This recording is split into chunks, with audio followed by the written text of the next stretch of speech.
Magandang araw mga kapuso, nandito po ako ngayon sa Maramal, Sitio Camp 5 dito sa Barangay 4, sa Tuba, Benguet, kung saan dito yung mismong lugar kung saan pinaniniwalaang nahulog si dating DPWH Undersecretary Maria Cabral. Ayon sa paunang investigasyon ng PNP, sinabi ng driver nito na alas 3 ng hapon nang madatnan nila itong lugar at nagpaiwan umano si Cabral para magmuni-muni o mag-isip-isip, at dito naman dumiretso ang driver sa may gasolinahan na hindi malayo dito sa mismong lugar at doon hinintay o doon muna tumambay itong driver. Pagkalipas nga ng more or less 2 hours ay binalikan na nitong driver itong si Cabral at nakitang wala na si Cabral dito sa lugar na ito kung saan niya iniwan, at nagdiretso siya sa lugar kung saan nag-check-in si Cabral. Wala pa rin, hindi pa rin natatagpuan itong driver si Cabral at humingi na ng assistance dito sa may Baguio City Police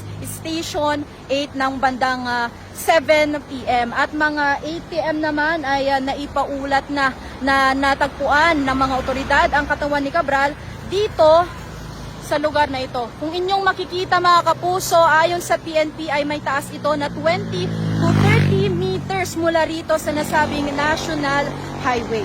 Sa paglilipot natin kanina dito kapuso, nakausap natin yung manukan na hindi rin malayo dito sa lugar, at nabanggit nga niya na may nakita siya na sasakyan na nakatambay doon sa malapit sa gasolinahan ng mga more than 1 hour daw. Napansin pa nito na walang kasama itong driver dahil nga nakababa yung windows nitong sasakyan, at napansin pa na 2 beses lumabas itong driver para bumili ng sigarilyo. Sa ngayon mga kapuso ay ongoing pa rin ang isinasagawang investigasyon ng PNP, at nakipagtulungan na rin sila sa SOCO para malaman pa ang ibang detalye nitong nangyaring insidente. Yan muna ang mga latest mula rito sa Tuba, Benguet. Ako po si Sandy Salvacio ng GMA Regional TV at GMA Integrated News.